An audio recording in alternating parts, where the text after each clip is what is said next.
Stump, that's a tough question. Let's talk about population stuff.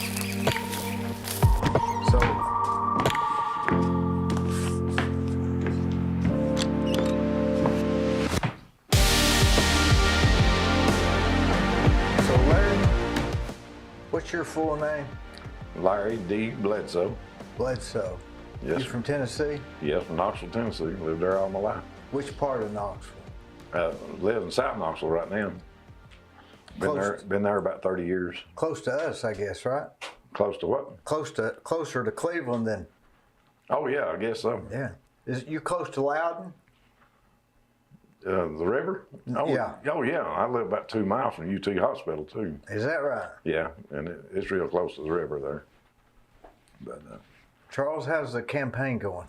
It's going great. It is better than expected. We've still got a lot of ground to cover, but we have laid the foundation, and we need a little bit of luck and a lot of help from the public, and we're on the way to pulling this off. So You've gone about everywhere, hadn't you? 2 or 3 times some places. so it's the effort is there, and I get encouragement from people. There's days I can get out just like anybody and not want to go knock on doors or talk to people, and then I talk to a few people and they're thank you for running and we appreciate what you're doing, and so it's like a crowd. I get energy from the people that I talk to, and there's some really great people across the state. So very humbling and encouraging that I enjoy it. So, and a lot of people are going to be able to help and to turn things around in their favor, which is why we're doing this in the first place. It's about the people in Tennessee to help them, and we sure can do that. So, and we thank them. I thank the ones that are here helping. We got some people in Cleveland and all over the state that are working hard, passing out the flyers and using the nonviolent military tactics to facilitate the campaign. And I appreciate my good friend Larry Bledsoe, one of the most honorable man I know on the planet. I mentioned that the last time when he wasn't here. Also endorsing me as a candidate. I'm very proud of that. If I didn't win, the fact that he's endorsing me just means so much to me, which he's making it possible that I can. So I appreciate him being here. I know he took time out of his day. And I told him you're a real nice man. He'd like you. Oh, so, yeah. so We try to fake it all we can. Fake it how you can. I don't think so. What is there, 95 counties, I think? 95. Right. I pulled up a little thing here. There's 95 counties in the state of Tennessee. Shelby County is the most populated with 924,000 residents. Mm-hmm. It's the largest county, covering 755 square miles. The least populous county was Pickett County of 5,079, and the smallest county mile-wise is Truesdale County. Have you been there? I have, yeah. 114 square miles. Okay. And Davidson County, which is Nashville, covers 502 square miles with a population of 704,000. That's actually less than Shelby County. So the total population is 6,975,000 residents Right. in state of Tennessee. A lot of people. Washington County was founded in 1777. It was the first one. And the most recent one was Chester County, 1879 is when it was founded. Mm-hmm. So of the 7 million people, how many are voting? I think in the last election there was like a little over 1,300,000 voted for the current governor, and about 800,000 voted for the Democratic candidate that ended up losing, and about 24,000 voted for the independent. So about, what's that, about 300,000 people voted in the last election. Not 300,000, about 3 million people voted in the last election. A little over 3 million people. So, which is about a third. That's pretty good, isn't it? It is. We're also encouraging people. You would think there'd be more, though, wouldn't you? You'd think. I mean, I just can't imagine people not voting. It just blows my mind. Mine too. I just can't understand it. Yeah, you think they'd want to get their vote out? When you went, you were in what, Vietnam? Yes, sir. 1969, 1970. When was the worst part? 68. I think it was, or they said it was. I don't know. It was pretty bad when I was over there. So. Did people vote then more than they do now? I really don't know. I didn't know how politics was going back then. I probably wasn't much into politics myself. I didn't kind of keep up with it, but all I know is they drafted me and said, you got to go. So I went. So you were your number came up? Oh, yeah. Yeah, I had to register for the draft when I was 18. But I think I was 19 or almost 19 time they drafted me. But was you scared? Well, yes and no, I guess. I wasn't scared to go, but I went. And you wake up over every day and wonder if it's going to be last or not. But other than that, what was your job? I was infantry. I was in the 101st Airborne Unit, and like I say, it was scary at times. And lost some of my friends over there. It's some of it's hard to talk about. And I really don't like to talk about some of it because I got to talking about it one time. I picked up a bunch of guys. I drove a taxi part time. In Knoxville? Yeah, well, actually in Blount County, out there at the airport. Yeah. And I picked up a bunch of, I guess it's GIs. I don't know if it's Army or Air Force now. They got both bases out there. But a lot of them got to ask me about stuff over in Vietnam. Said their daddies had been in the Vietnam War and said they wouldn't tell them nothing. And I've always heard a lot of Vietnam veterans didn't want to talk about it.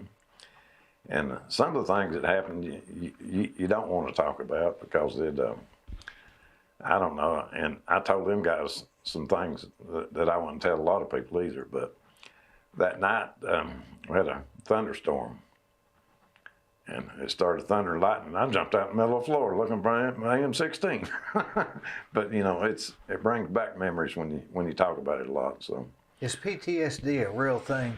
I've got it. I'm 50% disability right now, and most of it's caused from PTSD. I actually got psoriasis, and my dermatologist said it was every bit caused from PTSD. Is that right? That's what he says. And wonder how that would relate. Just a nerve thing? I guess. Excuse me. It's in the back of your mind. You never get it out. And different things can set it. Excuse me. Can set it off. But like when I was driving a taxi out there at the airport, one helicopter fly by, and it kind of make me a little bit jittery. But 4 or 5 of them start flying around there, I had to leave the airport. Is that I'd be right? shaking like a leaf. Just anxiety? Yeah, I don't know what it is. It just comes on you. You don't know what. It's like a trigger. It sets you off or something, you know.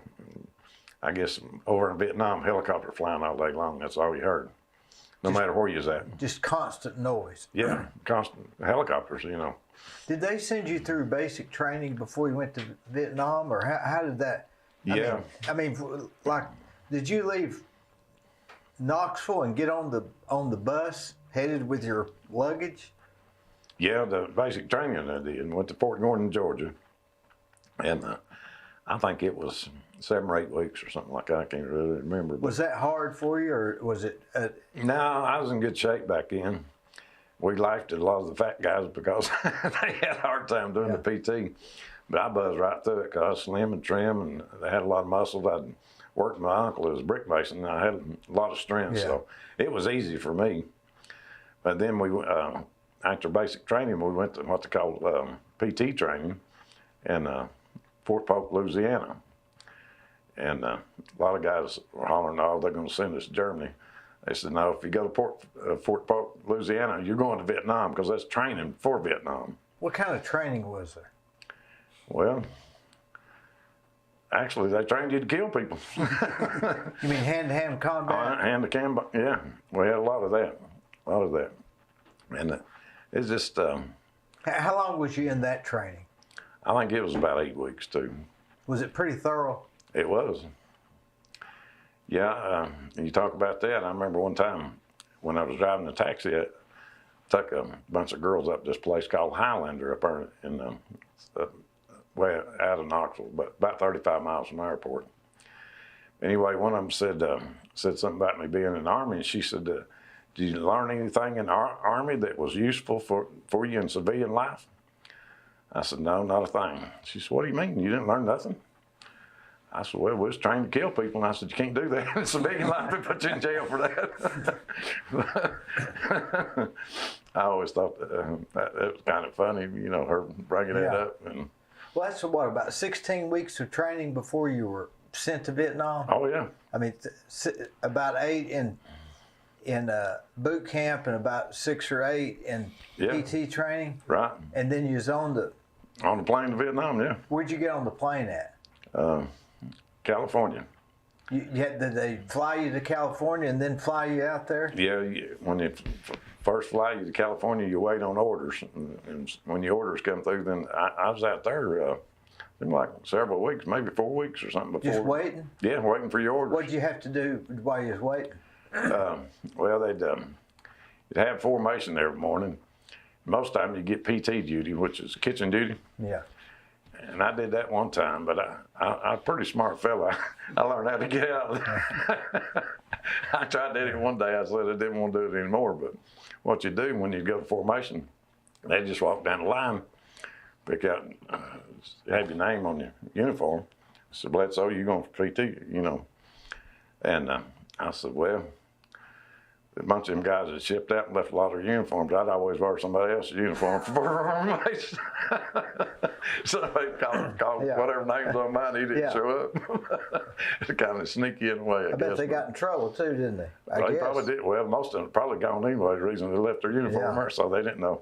When you went to boot camp, was there anybody that you stayed with the whole time, or did they mix you up all the time?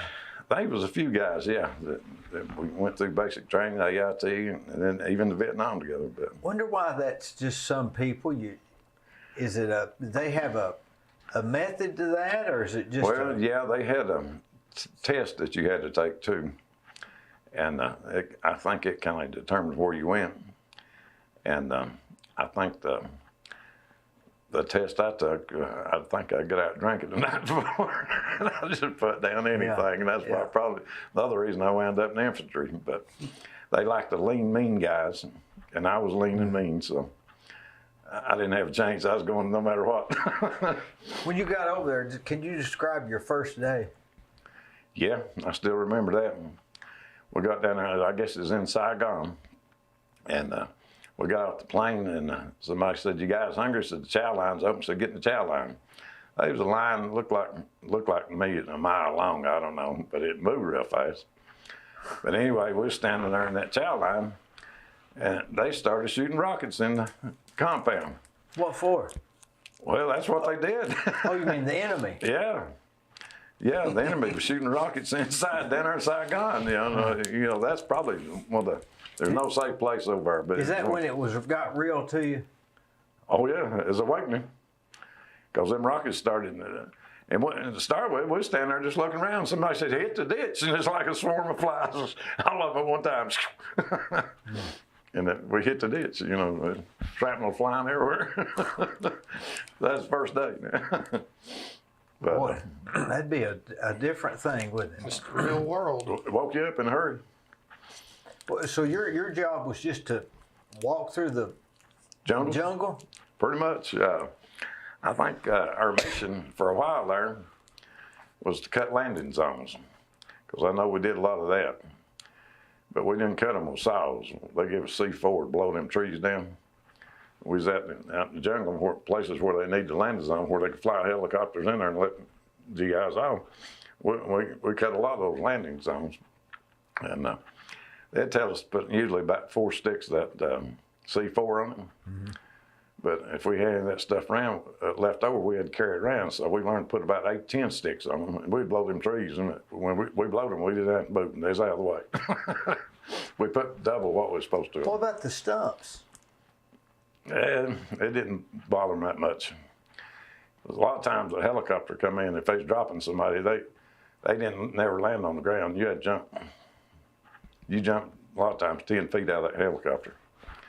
I've done that many times, especially if it was a hot landing. They wasn't going to sit down, and they'd tell you if you was going at them when that's firing at you like that. Mm-hmm. You either jump or we'll kick you out. So it was a little bit higher than this ceiling, 2 or 3 feet. Yeah. Well, sometimes if it's a good place, they'd set it down if they wasn't shooting at them. If they was shooting at them, you had to jump. 90-pound rucksack on your back. That's heavy, you know. Oh yeah, I remember then. All you can do is laugh about it now. Really. Oh yeah. Well, it wasn't funny then. Well, I guess when we went from Saigon, the first place we went, they dropped us off at a fire base. It'd been raining a lot. I remember this too real well, but anyway, they couldn't set the helicopter completely down. It might just been 2 or 3 feet off the ground. They said, jump out. When I jumped out, I had my barrel pointing down on my M16. Got a lot of mud in it. And using basic training, the AIT training, they beat that in your head, keep that rifle clean all the time. You know, it'll hang up on you if you don't. But when I jumped out there, my barrel went down that mud. And I was right, for some reason, at that time, I didn't have a cleaning kit for it, and why, I don't know. But I was running around asking everybody, I said, I need a cleaning kit. And they said, what do you need a cleaning kit for? I said, well, my barrel's stuck down, it's full of mud. Old guy had been there a long time. He said, let me have that M16. He put it on fully automatic. He said, clean now, don't worry about it. You was trying to figure out a magic way, and it was just shoot it, right? Yeah. I've been afraid to do it. You know, I was afraid it'd blow up, but it didn't bother him.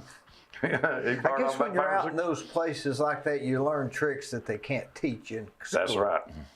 Like doing that. Yeah, doing that, yeah. Now that C4, didn't they use that to cook with a lot? No, we actually had something else. It could possibly have been a little light form of C-form, but if we hardly ever got what they call the lurps. But it was like a dry meal, but you pour water in it. But we had these little things that you could light them and fill your metal part of your helmet full of water, and then you could pour them lurps up in it.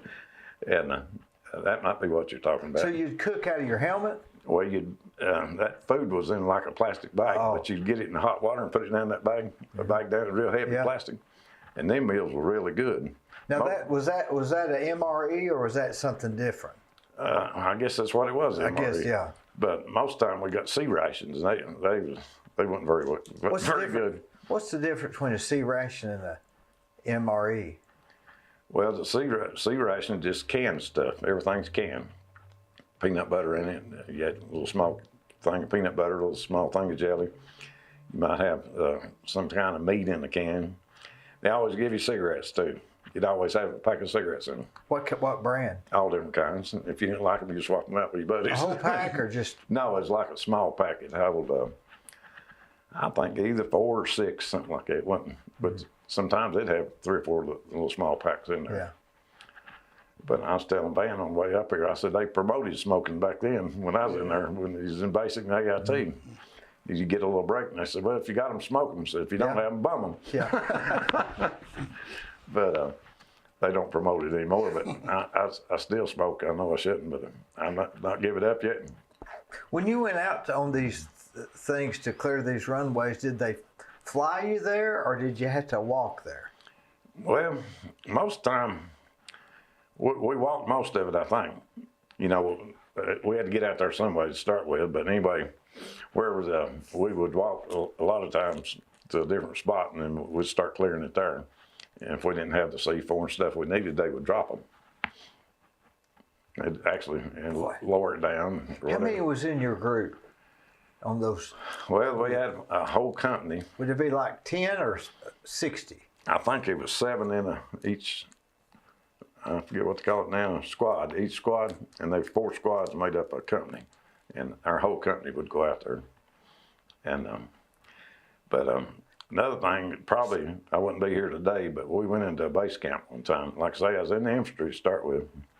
Probably been out there maybe 6 or 8 months, something like that. We come into a base station, and the old boy said, "Let's go re-enlist." I said, "Are you crazy or what?" He said, "No." He said, "We re-enlist, then we can get out in the infantry." He said, "You can be a door gunner on a helicopter," which that's almost suicide. He said, "You can drive heavy machinery." Or he said, you can work on helicopters." Back then, for some reason, I always wanted to be a mechanic. And I said, "Well, I wouldn't mind working on helicopters," but I said, "I'm not going to re-enlist just to do that." He said, "Well, I've not told you the best part." I said, "Well, what's the best part?"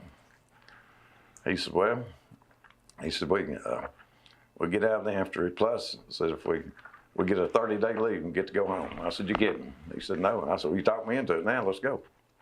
So me and him we go re-enlist. And sure enough, we got a 30-day leave. But right before we went on that 30-day leave, the old company commander come out there and said, "Boys, get your stuff ready. We're going to the Ashaw Valley."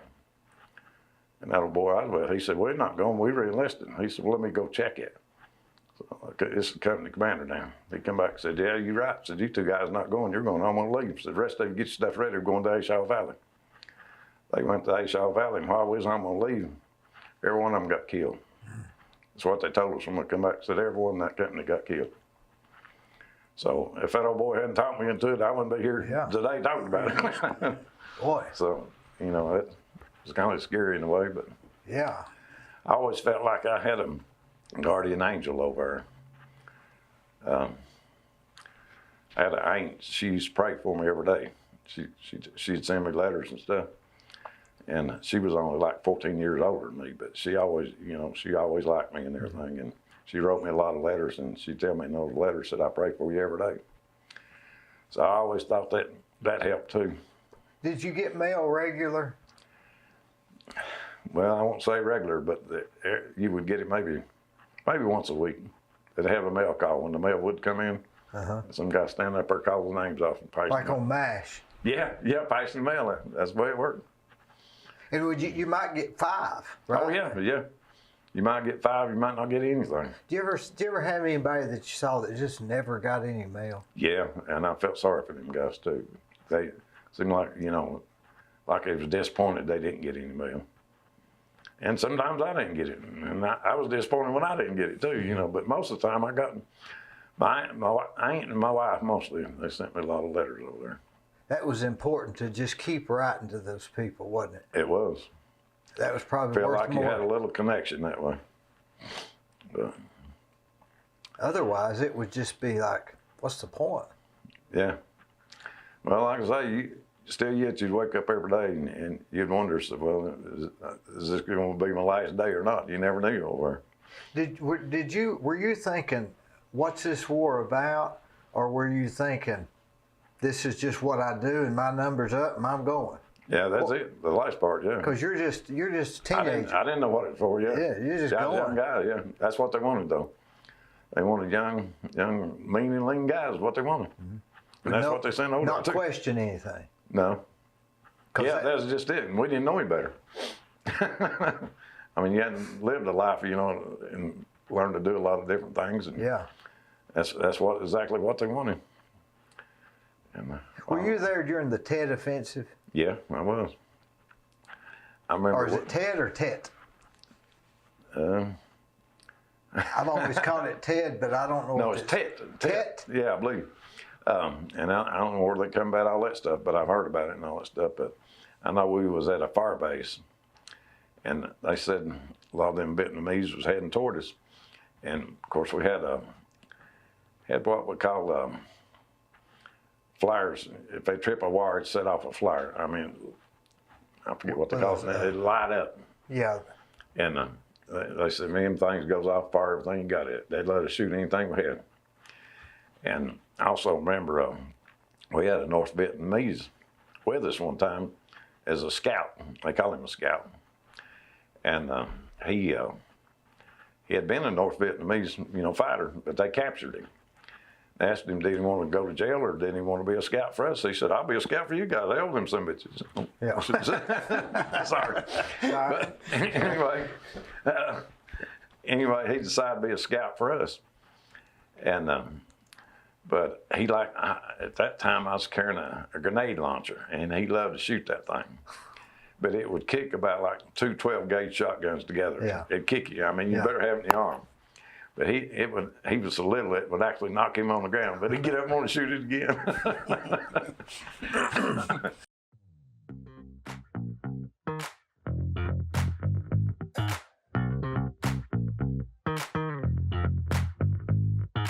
Let me tell you about Capstar Bank. They're located in Nashville, Hendersonville, Gallatin, Athens, Madisonville, Sweetwater, Etowah, and in Cleveland at 950 25th Street and 3855 North Ocoee Street. I've used them. I like them. Give them a try. They're no problem.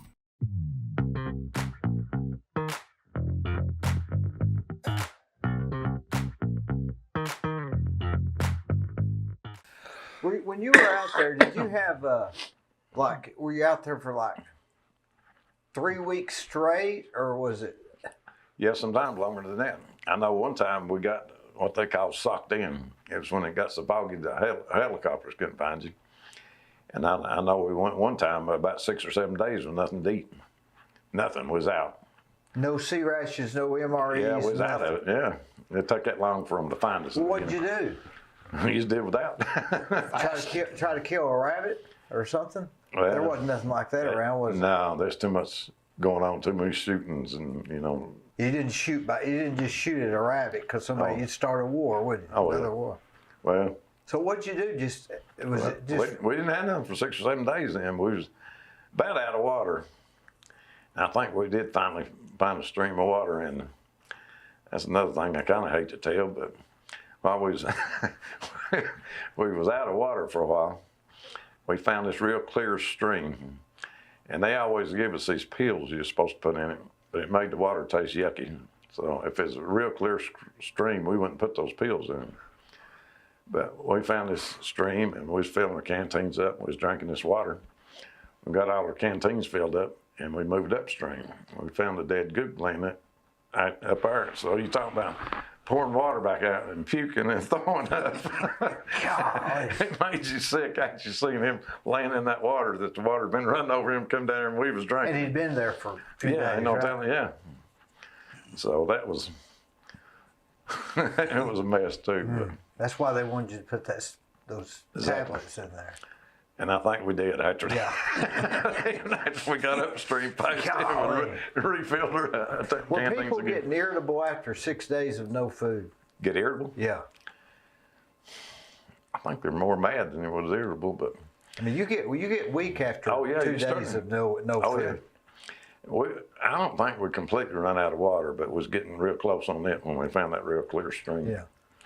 But I know when we finally did get supplied, old company commander, we all hated him. Everybody wanted to frag him, we call it. But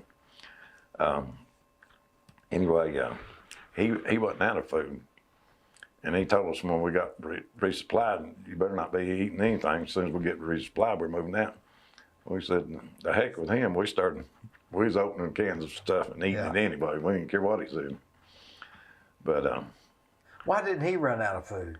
Well, all he was carrying was food in his mouth. So we carried all the grenades and Claymore mines and all that stuff. All that stuff we had to carry. He didn't carry none of that stuff. So he had a better supply than we did. How many Claymore mines would you carry? I think one of them. Each or what? Yeah, all of us carried at least one. I know we carried four grenades too. And most of the time I carried 8 though. Tell you why I carried 8. Well, we got in a firefight one time. This little black guy, he threw a grenade and it hit a tree limb. And it bounced back and come down right between me and him. And I grabbed that thing and throwed it out. And we ducked, and that secondary shot was flying over our head. So I wouldn't let him carry grenades anymore. Every time we got resupplied, I said, give me to me. So I carried 8. He carried none. Yeah. It's survival. I mean, you had to do what you had to do to stay alive over there. And somebody do something stupid, you had to correct it. And you know, that's easy to do something stupid, isn't it? Just Oh, it a is. mistake or. We was walking one time out in the jungle, and this guy up front had a machete knock it down. Now, I'm thinking of you walking like this, but y'all were walking like this, right? Well, that guy with the machete was doing pretty good about knocking so much stuff down we was going through. It's kind of heavily grown up there, you know, and stuff. But had this one guy, it was overnight this one particular time. And when you out there overnight, you want to be as quiet as you can. Because if they hear you, they're going to start shooting at you. But this one guy had his rifle sticking up in the air, you know, on the sling, still down like it's supposed to be. He kept getting tangled up in them vines. He kept cussing and stomping and making noise. And I finally told him, I said, if you don't put your rifle down, quit making all that noise. I said, I'm going to take my bayonet and I'm going to cut your head off and I'm going to leave you laying here.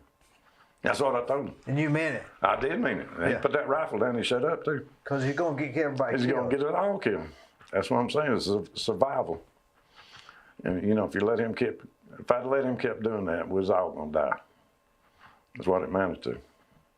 You know, when I see people in their early 20s or late teens, nowadays they have these issues. And what did y'all do when y'all had those issues? You just couldn't have them, could you?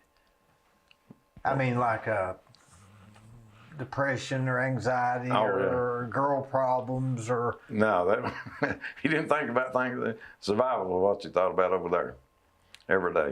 You thought, what can I do to survive? And if anybody's trying to mess it up, you tried to eliminate that if you could. You know, you had to. Or you wasn't going to survive if you didn't. So like this 6 days, you'd stay in a tent? Did you carry a tent with you all the time? No, we didn't have tents. We had ponchos now. And during the monsoon season, you'd try to prop that up to halfway stay dry. See, I went through the monsoon season over there one time, and it was raining every day. And sometimes it would quit raining, the sun pop out, and you thought, oh, it's going to quit. A few minutes later, it was raining again. So a tent would have been too heavy. Oh, yeah. Well, all the other stuff, you couldn't have carried it. So a poncho was like, how big? Well, just enough to go over you is all. But like a garbage bag, something like that? Yeah, pretty much. And you try to, during that monsoon season, use it for like a tent, though. It's what, you know, just overhead to keep it from raining right on you overnight. Would you put a string between two trees or something? Yeah, stuff like that. Just prop it up with sticks, anything, just to keep the water off of it. I know one time, I guess the part that sticks in my brain about that, they had some artillery out, shooting out from us, but they got in there too close one time. They was ready to keep it father right back out, but that shrapnel was coming off that, and we had that poncho up, and I remember hitting that where that puddle of water there, that shrapnel was going in there and going, you know, it's hot and hitting that cold water. Was the poncho made out of fabric or plastic? No, it's plastic, like. Well, the guys in World War II probably had they probably didn't have plastic, did they? I doubt it. They probably had more like the bags they carried in. What do you call that material? Canvas or something? Yeah, canvas more like material, I think. Did you have the sleeping bags? I'm sure you had that, right? No, I don't remember no sleeping bags. What'd you sleep in? Wherever you can find. It was just ditch or anything. And so there wasn't a... Golly, can you imagine? No sleeping bag. You didn't have that comfort. It's called roughing it. Oh, yeah, we roughed it. So you slept on, did you have a blanket to put on the ground?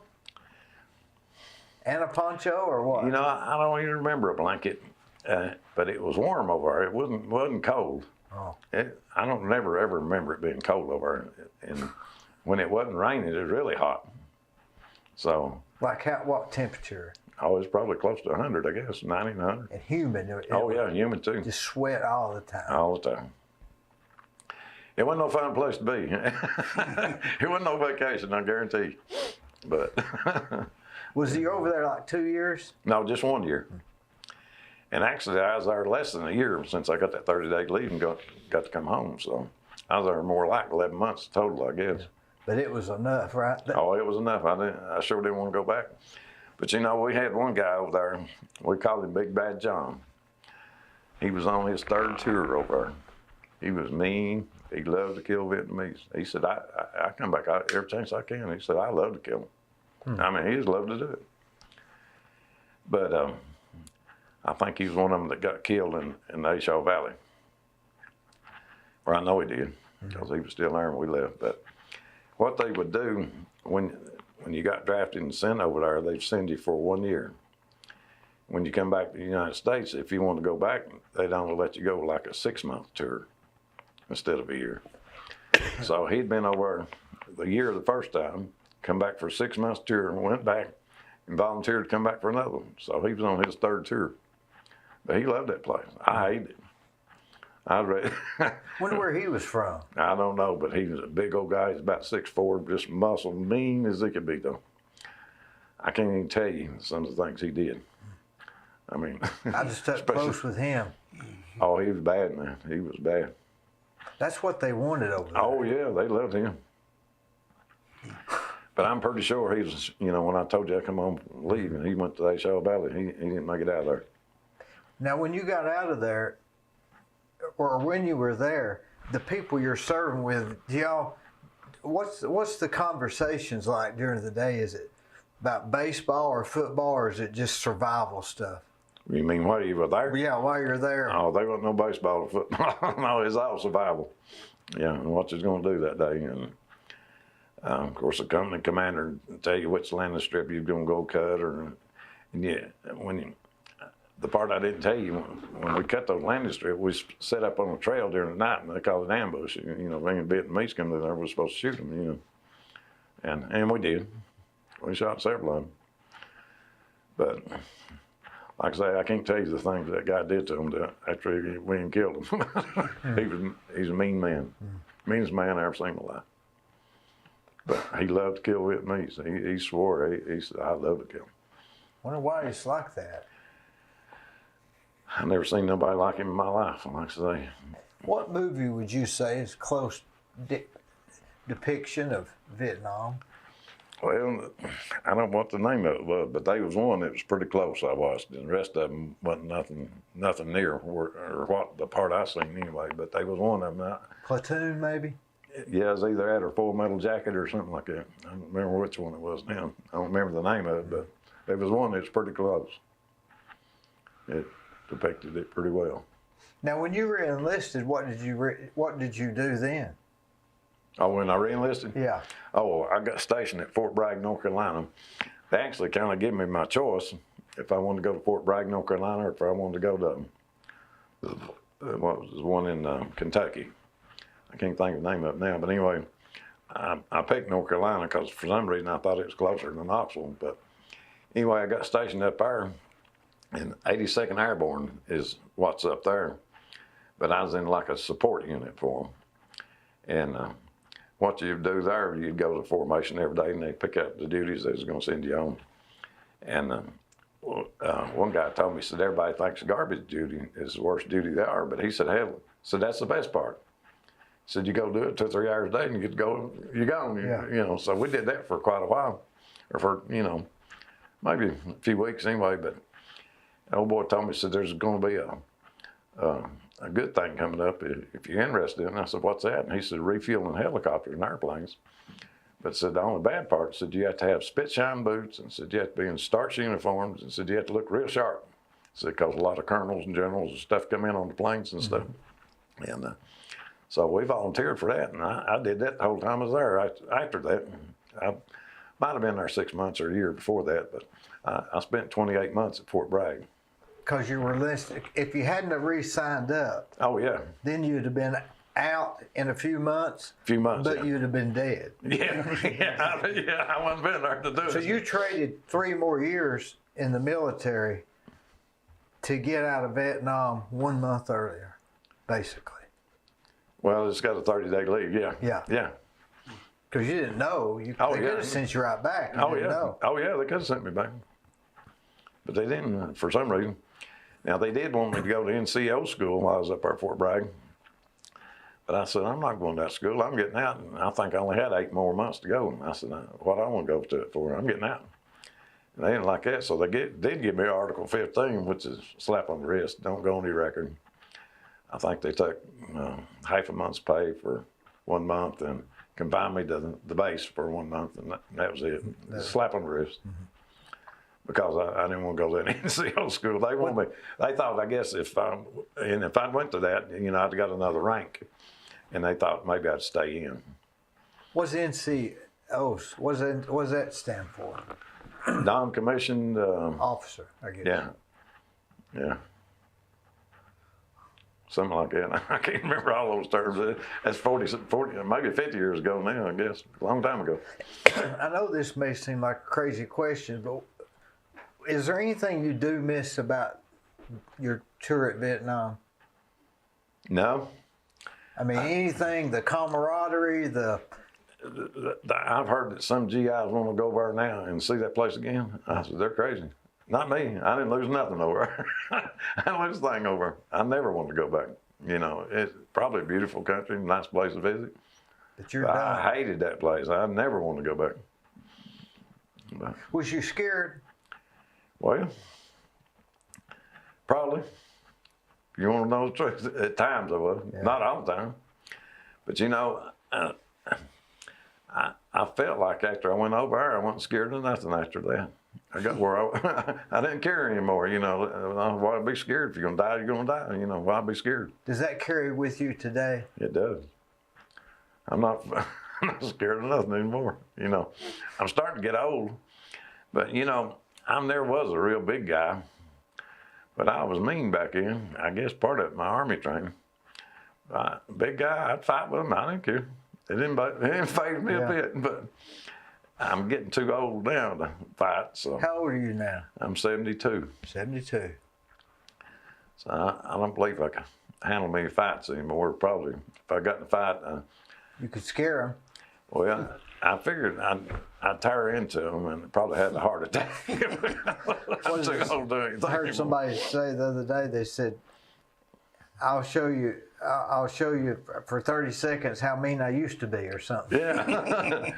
Well, just a few years back, though, I pulled in this chicken place to get some chicken. And I started backing out there, and I was driving this little Honda Element. And old young boy out there in the parking lot, he said, you almost hit my car. I said, well, did I hit it? And he said, no.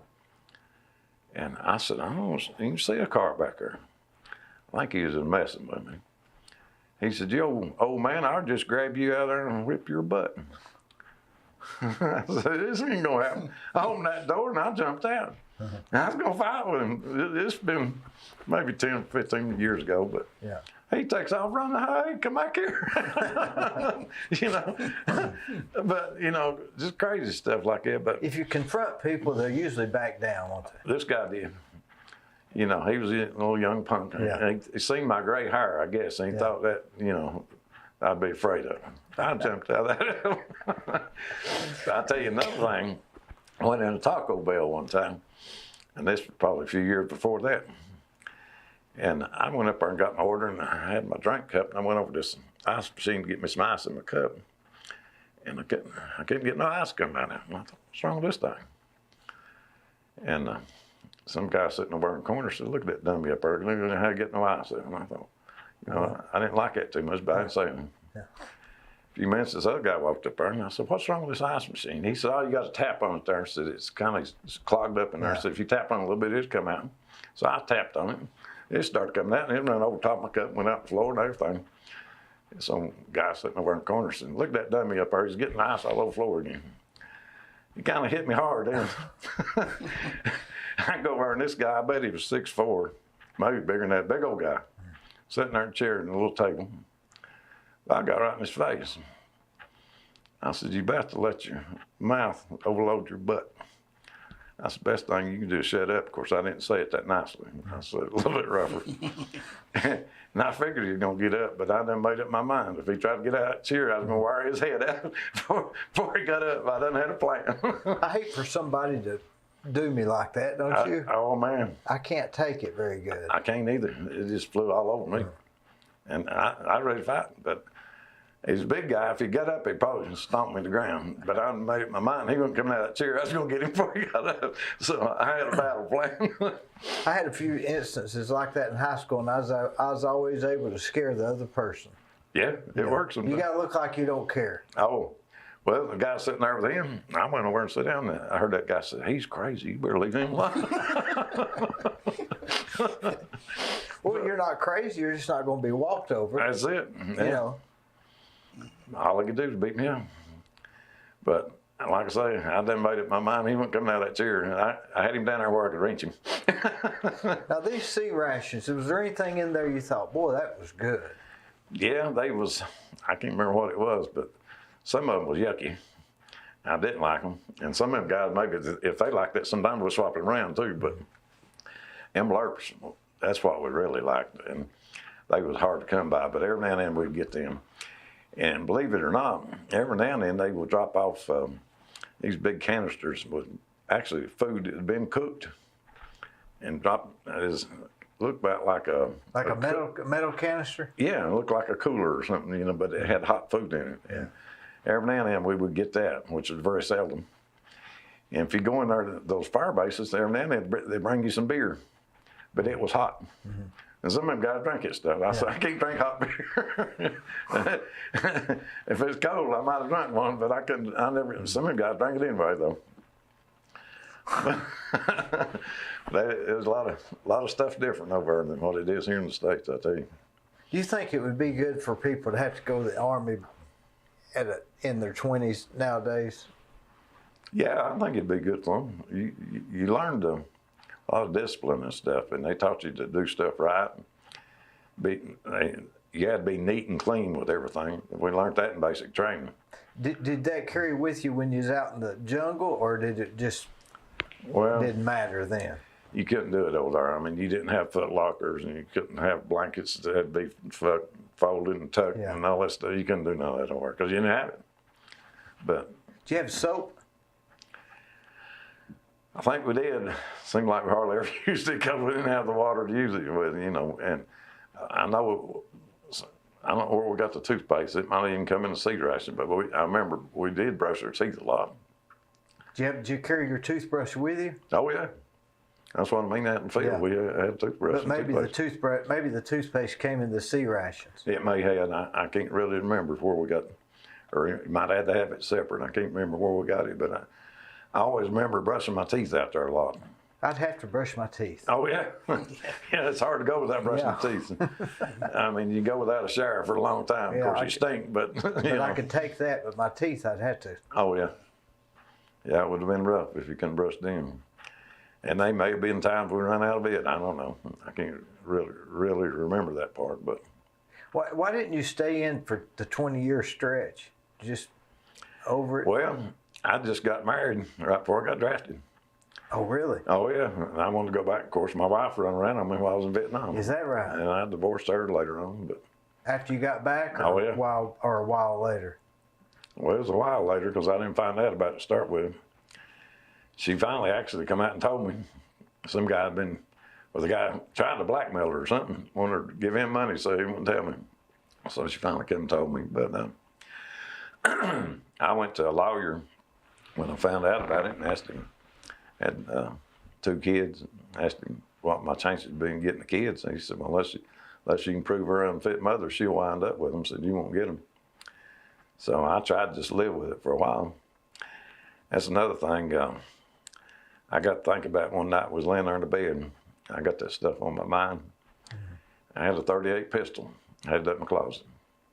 I got it out, cocked the hammer back on it, put it beside her head, started to blow her brains out. But the only thing that kept me from it, I got to thinking, well, if I kill her, they're going to put me in jail. Who's going to take care of these 2 kids? Mm-hmm. That's the only thing that kept me blowing her brains out. I let the hammer back off that gun, put it back in the closet, and she woke up. She said, what are you doing? So I was fixing to blow your brains out. She said, oh, my God. I said, but somebody got to take care of these kids, so I can't do it. But it wasn't long after that I divorced her. And, would you divorce her again if it was today, or would you just try to get over it? I almost think I tried to get over it because I think I always regretted not staying there with my kids. That was the bad part. And because she got custody of him. The oldest boy, he turned out real well. He's a fireman in the city of Alcoa out there right now, fireman. And he does real good. He goes out on his days off and mows yards and different things to make money. He's a little hustler like I was. I always worked 2 jobs. But second one, he's not with a flip or anything. He's on drugs, alcohol still to this day. She tried to do everything, get him off of him. I tried to help for a while, and I finally just washed my hands of him. What do you do? I don't know what to do when people get on drugs. You can't do anything. There's not one thing you can do, I don't think. They say if they hit bottom that they might come out of it. And if they don't, they won't. What kinds he take? To tell you the truth, I really don't know. And my oldest boy knows a little bit more about it. And he, his mother, she's babied him, and she buys him liquor. He's drank so much. He started out on drugs, and he went to drinking. Supposedly got off the drugs, but I think he's still doing both now, what I understand. But the only way I can find out is ask my oldest boy about it, and he tells me about it. But he says if he don't drink, he goes into DTs and goes nuts and just, and his mother go buy him whiskey. And she actually said the doctor told her if he quit, all of a sudden he'd die. She called me up one time, this has been years ago, and she said, I need $5,000. I said, what for? She said, to pay his drug dealer. I said, I'm not paying his drug dealer. I said, I worked too hard for my money to pay a drug dealer. She said, well, they'll kill him if I don't pay him. I said, let him kill him. I'm not paying him. I mean, I got that tough with him. They call it tough love or whatever you want to call it. But I said, they can kill him. I'm not going to pay it. And I didn't pay it. But she's in bad shape right now. She's borrowed money on her house. I don't know how many times. The house should have been paid for years ago. But I guess she's borrowed money to pay his drug dealers and buy him whiskey and whatever. And my oldest boy told me not long ago that she hadn't been making a house payment in 2 years. They liable to kick her out any time because the COVID deal, they couldn't kick him out. Yeah. But he says that I thought she was still making her house payment. And last time I talked to her, she told me her house payment was $850 a month. And she's just drawing a Social Security check of about $1,500 a month. That don't leave much left if he was paying that $850. No, not if you stump your toe or something. Oh, yeah. Well, I mean, you ain't got enough to pay your electric bill and buy groceries and stuff. Plus less to keep up somebody that's on drugs. Yeah. And he'd worked for a while too. They'd fire him. He wouldn't never last anywhere. He'd work at Weigel's and any place he'd get on, and they'd keep him for a little while, and he was desperate for people working, but. Now, that's the difference in the two of them, isn't it? Oh, yeah. One's that way and one's this way. Yeah. Probably raised the same. They were. Well, and my sister had I can tell it, but she had 2 boys too. The oldest one is working and actually keeping her up now because she don't even work. But her youngest one, he was on drugs and stuff, and he just they don't know what happened to him, if he took an overdose and they killed him or what. But she just lost him here about a month ago, and it's driving her crazy. And, she babied him too in the same way. Just the youngest one in the bunch seemed like they're not worth a flip. There's a fine line between babying them and helping them. That's right. There sure is. I mean, I don't know if somebody knew what that was, but nobody knows what it is. Yeah. Well, Richard's mother, my ex-wife, she actually took him over one time and set him out on Broadway where the homeless people is. She should have left him for about a week, but she only left him one day, and she went back and got him. So she didn't break him. If she'd left him over a week or two, it might have straightened him up. I don't know if it would have had or not. Raising kids is really hard. It is. It is. This guy's lucky. He's got 3 kids, and all his turned out well, I think. You got 3, Charles? 3, yes. How old are they? My oldest daughter is 32, and then my oldest son's 30, and the other one's 29. So you had Larissa and Joshua and Andrew, and they've all got little children. But fortunately, and I tried to raise them right. They went to church, and they all do really well. I'm really proud of them. So. And lucky, isn't he? I was a disciplinarian. I mean, I whipped my children, and was pretty strict on them, but now they're grown and I'm just their biggest supporter, and I just tell them how important they are and try to be as good to them as I can. So because the raising's over. Well, I always believed in that discipline too. You know, my oldest boy, but I guess me and his mother was separated, but he got to smoking a little pot himself for one time. But I actually broke him from that stuff. We were still separated, you know, with his divorce and everything, but she told me what he was doing. And I went out there and talked to him about it. And he said, well, I go to school. I guess it was pretty wealthy kids, you know, he went to school with them and they was all smoking the pot and all this stuff. But he told his mother he thought he needed some counseling. I said, well, your mom and dad's not rich and we're not wealthy like a lot of them people you go to school with. But I said, I'm gonna give you some counseling. I said, I'm gonna stick my foot plumb up your rear end if I don't catch you doing this again. And it stopped him, believe it or not. He didn't ever do it anymore. But he knew I meant business. And he might have been as bad as the other one if I hadn't done that. You know, but it actually straightened him up. But she kindly hid the other one from me when he was doing all this stuff. I didn't know none of it until it's too late. Did they have grandparents? No. I think that helps a lot. I think it does too. My mother and daddy died years ago, and her mother and daddy did you know, same way. Let's see. I can't remember if those was still alive when the first one was born or not, but she died pretty young, a long time ago. So they didn't have any grandparents. In other words, I'm thinking you're right that they do help a lot. I think it helps. It gives a backup. Yeah, it does. Or some of them, the grandparents spoil them, then take them back home. But yeah, as long as they spoil them in a good way, it's all right.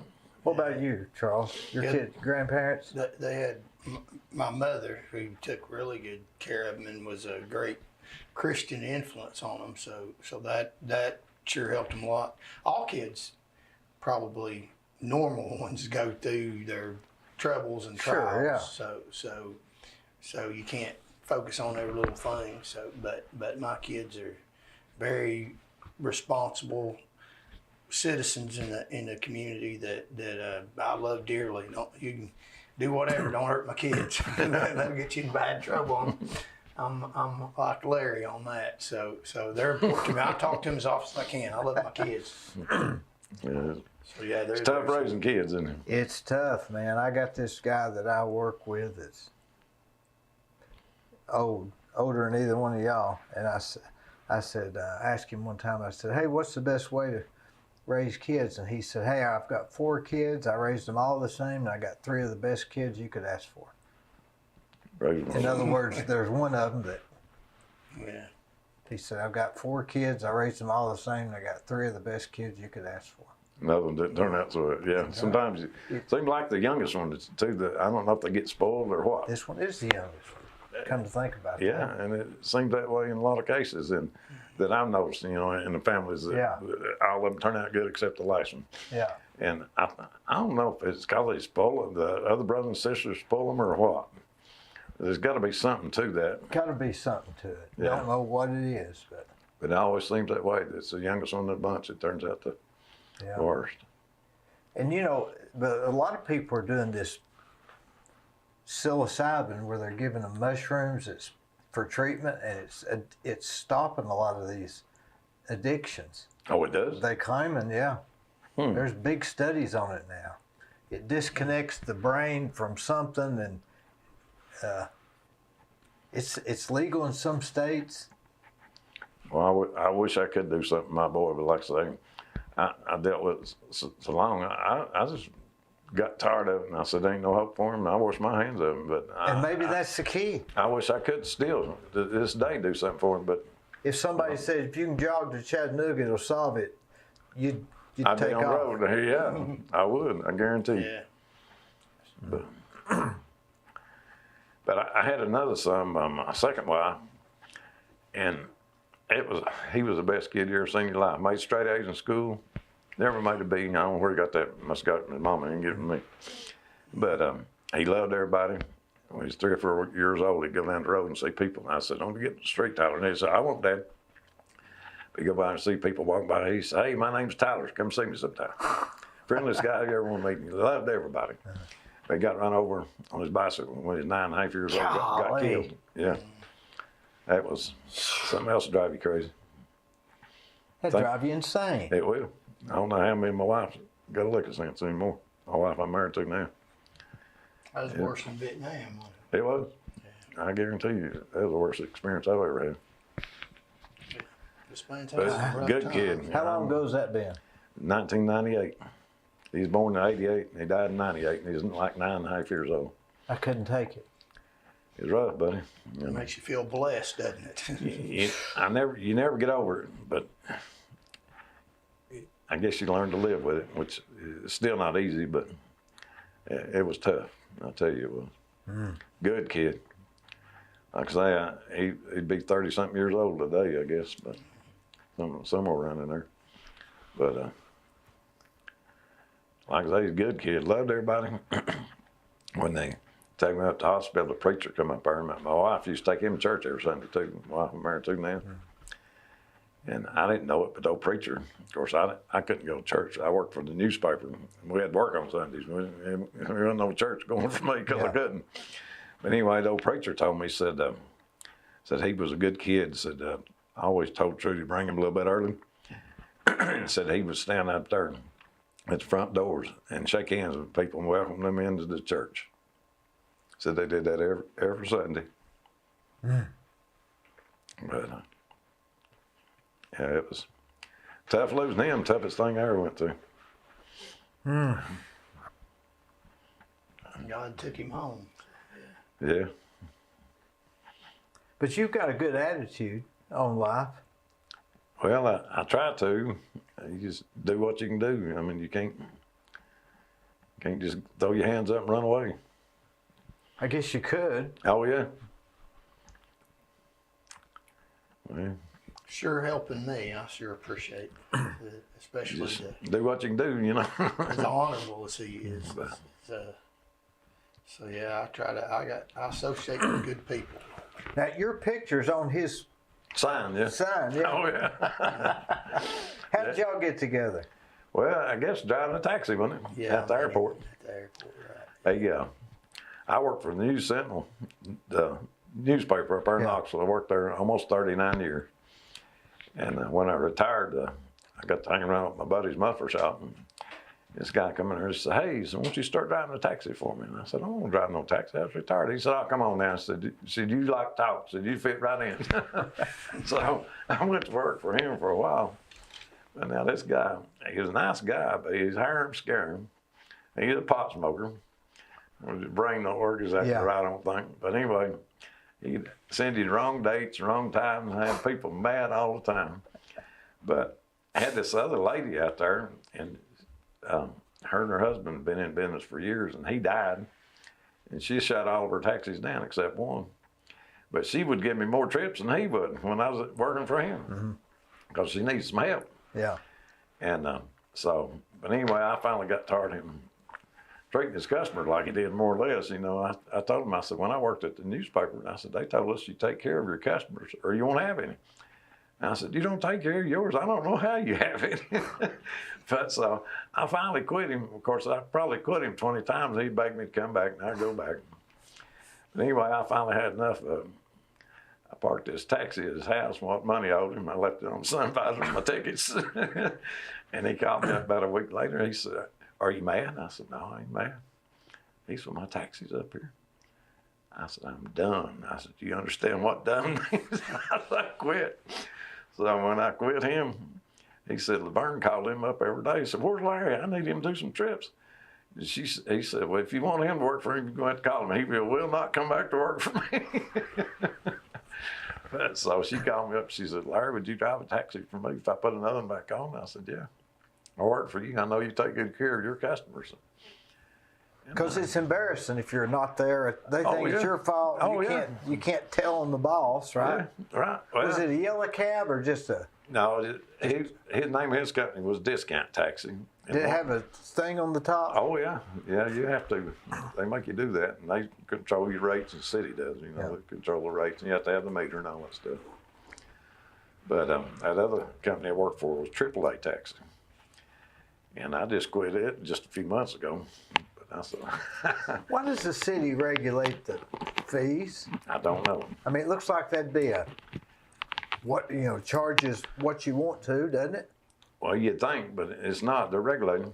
But now Uber and Lyft, they can charge whatever they want to. That's took over, hasn't it?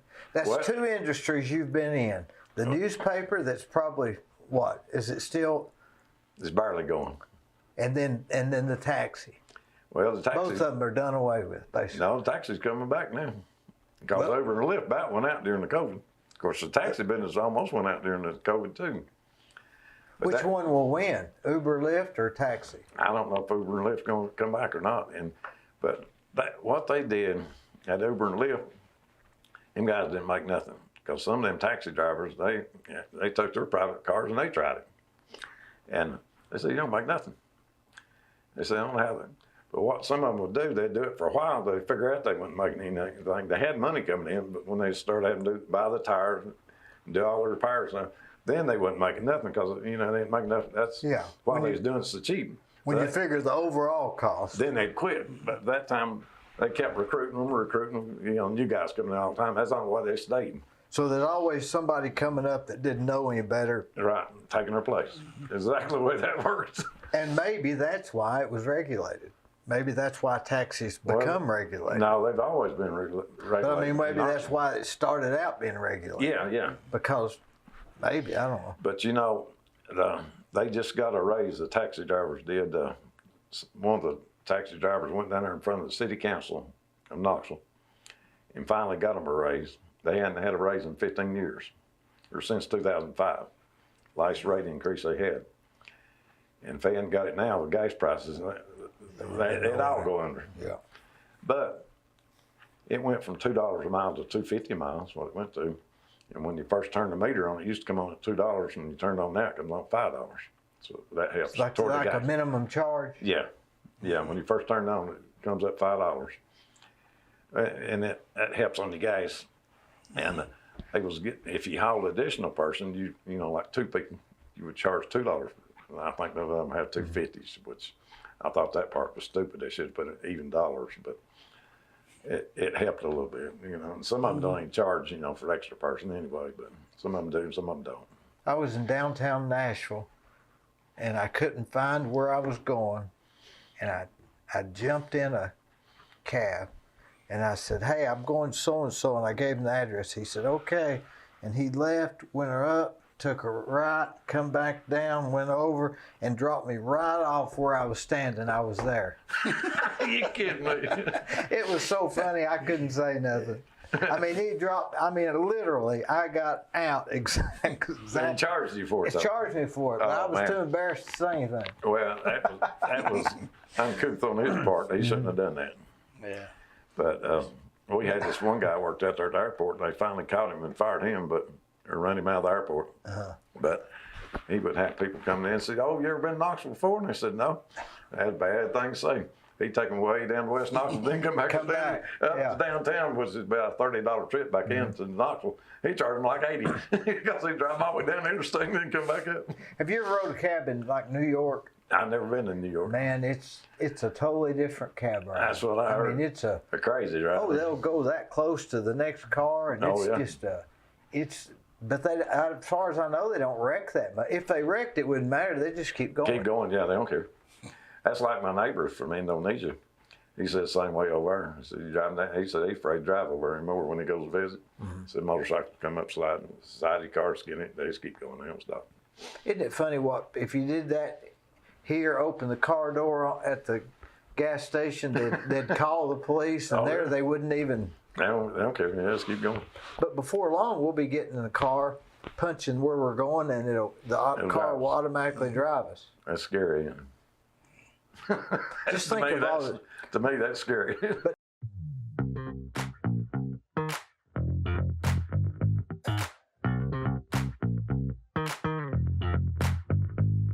Hello, I'm Dee Burris, And most of you know me as a general contractor. In October of 2020, I started a podcast that I call The Discussion with Dee Burris.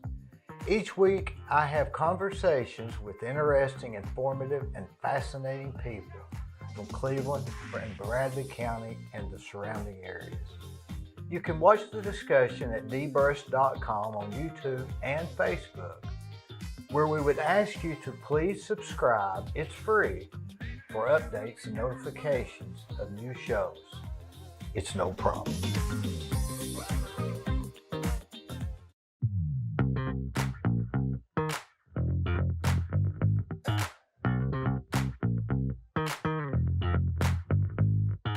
Now the newsprint, they've just about done away with the newspapers. Oh, yeah. You get up on Sunday morning and read a newspaper? No, I ain't took the paper since I quit.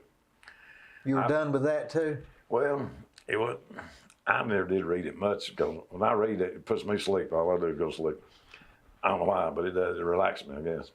But anyway, I took it while I was working there, to help out and all that stuff. And we got it for half price and all that stuff. And they took it out of my paycheck. So I'd been taking a little while after I retired. They sent me a thing, said I was cut off. And said how much I owed them. So I sent them how much I owed them. And they still ended up putting me back on. They didn't call me or nothing. So I said, the hell with it, I don't need it. I never did get it back. But. You get on the internet and get news? Oh, I do. What do you watch? Well, I'll take that back. I mostly get on there for Facebook and stuff like that. Is that where you get most of your news? Well, I actually watch the news on TV, and I like that Fox channel. You ever watch it? Oh, yeah. I stay on that most of the time. I about quit, though. It got to where it was depressing me. It is. At times, I got that way, too. I thought I got to quit watching that. And I was talking to my barber, and he's a veteran, too, and he'd been going to VA doctor. And he told him, said, watch Andy Rippers and stuff like that. Don't watch no news. None of them channels. Said, he was about to get PTSD. Or something. I don't know what he's getting, but it's turning him up. Growing up, what'd you watch? Well, I mean, when you watch the news, Walter Cronkite or what? I don't think I liked the news as a kid. You mean as a kid? Or? Yeah. Yeah, I didn't watch the news. I like Bonanza and stuff like that, the cowboy shows. And did you ever watch Sky King? Oh, yeah. Yeah, I watched all that stuff. Amos and Andy? Amos, that was funny. I loved Amos and Andy. That is the funniest. You laugh to your stomach hurt. You laugh till your stomach hurts. You will. I'm laughing right now. It's just so funny. It was. I mean, it's so funny. And then but you can't. It's racist now. It's racist. They took it off or something. But there wasn't any white people on it. I know.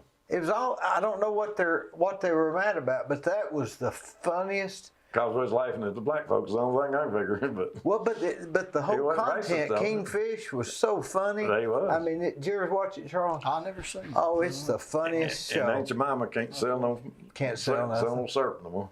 Yeah.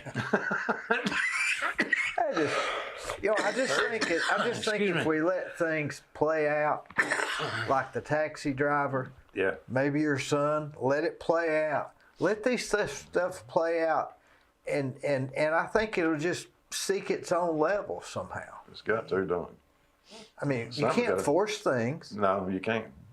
No. So you might as well just let it happen. Roll with the flow. Roll with the flow. Do you remember what songs were popular when you was headed to California, getting ready to go to Vietnam? No, I guess stuff like that didn't stick in my brain. I don't know. Sometimes I think I'm getting short-term memory loss anyway right now. But do you ever smell something or hear something and you think back at Vietnam? No, the biggest thing that hesitates me is them helicopters. And I don't know why. But, well, I know why, because there's all the time over there. Only time you didn't hear them over there is when you what they call socked in, when you couldn't get no food, you couldn't get nothing, no supplies or nothing. So when you heard one, you were either needing to duck, jump on, jump off, or catch food, or that's what it was triggering. Yeah, oh yeah. Time to act. Right, yeah. So when you hear it, you think you're supposed to act. Yeah, and a lot of times though, they'd get up there with them Cobras and shoot tracer rounds Now, that was almost fun to watch because you knew they're shooting at the enemy. Yeah. And we enjoyed that. Sometimes I enjoyed Yeah. watching them when they're shooting them tracer rounds out of them Cobras. Now you said earlier the guy that rode in the helicopter was almost suicide. Yeah, because they're shooting at him. You know, they come in on the hotline. He's the one they're shooting at him. Of course, he's got a machine gun. He's shooting back, too. So they weren't shooting the pilot necessarily, They're shooting anything they can shoot. but mainly it was a guy that Well, sent it up. What's they call that gun? it's a machine gun. I guess it's 50 caliber.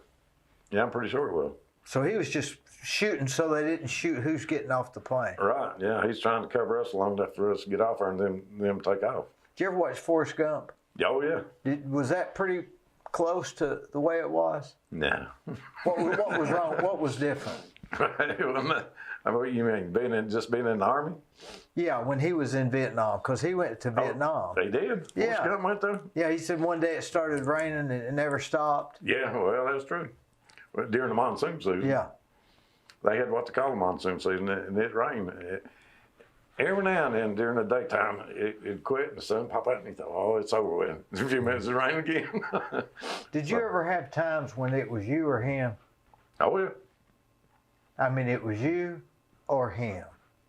You talking about the North Vietnamese? Yeah. Oh, yeah. I was. He did.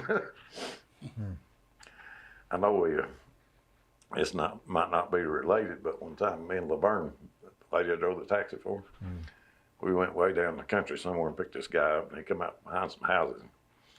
He was dressed in all this black stuff, black fingernails and black gothic stuff. Yeah. He got in the taxi and he wanted us to take him over to UT Hospital. So he was going over to visit somebody. And she's a little bit weary of him to start with. And he got in there and he said, "You guys ever get robbed?" I said, "You ever worry about somebody robbing you?" Vern said, "I don't worry about it." He said, "You don't?" She said, "No." I said, "Larry over there said he's a Vietnam veteran. Said he's killed all them Vietnamese over there. Said if he had to kill one more, it don't matter to him." And guy said, "Oh, I wouldn't do nothing like that." Just scared the devil out of him. We got him to UT Hospital. She thought he was going to run on us. Yeah. He paid us and gave us a big tip, too. And painted fingernails. Oh, yeah, the black ones. Why does somebody want to do that? I don't understand it. I don't understand. But it was kind of worrying her. And she whispered one time, she said, "You ain't got your gun." I said, "Well, I got my knife." But she scared him off. She told him about it. He changed his tune. I think he was filling us out, see. When you came back, did you have anybody spit on you and all that stuff like they claim? No, but they told us, first thing they told us before we landed, "You don't wear your dress greens." I said, "Why not?" And they said, "People will spit on you." I said, "If they spit on me, there'll be another war." They said, "We know that." I said, "Keep it down. Just wear your civilian clothes and says everything will be all right." So we couldn't even wear our dress greens. Isn't that something? You were over there because they told you to, Right. and they were over there because they were here because nobody told them to. Right. But they're mad at you because you went and you're just, what choice did you have? Most protested war there ever was. And a lot of people, instead of going, when they got drafted or started drafting, they'd go to Canada. And I thought, well, they're going to be in a lot of trouble when they come back. They didn't do nothing to them. Didn't do shit. Didn't do nothing. Yeah, that's not right. Yeah, just went to Canada. He was talking about, Cassius Clay or something. Got a medal from the president. But I don't he agree with that. dodged the draft, I reckon. You could have gone to Canada. Yeah. But I wasn't going to, That's like that Merle It crossed my mind. It's like that Merle Haggard song, right? Which one was that now? Okie from Muskogee. Oh, yeah. We don't burn our draft cards down on Main Street. That's right. Yeah, I remember that now. Yeah. That was a good song. He's still alive. I think he died, didn't he? I think he just died. He recently. did die, yeah. Yeah. Merle Haggard. Yeah. A lot of them good ones are gone. A lot of the good ones. Yeah, a lot of good ones. Now this country music, I can't even recognize it. I don't listen to it anymore. There's a channel up there in Knoxville, they call it the Duke. They play the old country music. The old That's country. all I listen to. We got one here called Whoop FM, and they play the old, but I like the country western. Oh, yeah. Is what, the Hank Williams, Oh, yeah. Waylon Jennings. If you Me don't too. like Waylon Jennings, you haven't heard Waylon Jennings. That's right. He's good. That's true. Well, Alan Jackson and George Strait. Yeah. You heard that song they sang? They committed murder down on Music Road. That's what they're talking about. Oh, yeah, that's what they're talking about, yeah. Yeah, it's not country music anymore. Said old Hank would pack up his bag and go home. And you know, I consider Alan Jackson and George Strait, they're not even as country as I like if I'm going to listen to country. Well, they're still pretty, they was last of the country. They're the very last. Yeah, they Remember were. Keith Whitley? Oh, yeah. Oh, he was the best, wasn't He was. He was good, too. he? He died young, didn't he? I think he did. Yeah. If he hadn't have died, he'd be making music today. Old Dolly Parton was a good one, too. When She's still alive. still alive, yeah. She isn't far from you, is she? No, it's up there, just a few miles from us. We take a lot of people from the airport up there. It's in Sevierville, Yeah. close to Gatlinburg Yeah. and all that stuff. We're close to Pigeon Forge. Where were you raised? All over Knoxville. I told one woman one time, I said, we moved every time the rent come due, and she said, I'm glad you didn't live none of my houses. I was joking. But I actually grew up in most of the time, I guess, Lonsdale, Beaumont, which is a rough part of town up there. Poor people, we was poor folks. Beaumont. Yeah, have you ever heard of Beaumont, Lonsdale? No, but I tell you what I did do. I had a guy wanting me to look at, this is a true story. He wanted me to look at some property in Cott County, which was what's the name of that? It starts with an N. Cott County. I don't know. It's right above Knoxville. Morristown? Nope, the other way. God, I know what it is. It's Cott County. It's the counties it's in. It's right past Knoxville, like you're going to North Carolina. Okay, I should know, but I can't think. I can't think of the Newport. Newport? Oh, yeah. Yeah. So yeah, Newport. Is that right? Yeah. So I was eating breakfast with these older gentlemen. And they said, "What are you doing?" I said, "I'm going to Newport to look at some property for a guy." And he said, "You better not go." And I said, "Why?" He said, "They don't like people coming up there." And I said, "Why wouldn't they like people coming up?" He said, "I'm just telling you, don't go up there." Well, I went anyway. And so I went up there, passed somewhere, turned right at the store, went up to the property. It was a dead end road, and I'm sitting there in my car looking at it, and a car pulls up behind me. Now, if I had not eaten breakfast with that guy and him told me that, I guess I'd have got out. He said they chopped cars. Oh, they do. They did a lot. Yeah. Used to do it. I don't know if they still So do. that evidently was where I was at. So when he told me that, I was at a dead end road and the car was behind me. So I just kind of sat still. Finally, he moved. I backed out and I went on down the road 5 miles to the gas station. I thought, well, I'll stop here because the guy followed me. And so I got there and there was a UPS driver. And I said, "Hey," I said, "let me ask you something." I said, "What's the deal up here?" He said, "Oh, I don't go up there." You don't go up there. He said, "We don't go up there." So I don't know. My understanding is Newport has the most sheriffs in the state penitentiary than any. They're in the penitentiary. I wouldn't doubt that a bit. I've heard there's a lot of crooked stuff went on up there. Yeah. Bad place to go. Bad place to go. Yeah, I've heard that a lot too. But you didn't live up close to there, right? No. When I grew up in Lonsdale, though, Lonsdale. Now, where exactly would that be? I was there yesterday campaigning. well, It's a good area. it used to be the roughest place in Knoxville. Is it like north or south or what? Well, it's kind of a little bit north, I think. Pretty Yeah. close to downtown. Yeah, close to downtown, but it's north. But every day over there, you got beat up as a kid till you got old enough to take your part. You got your butt whooped every day, whether you need it or not. At least once a day, if not 2 or 3 times a day. That's terrible, isn't it? Well, it was in a way, but it made me tough.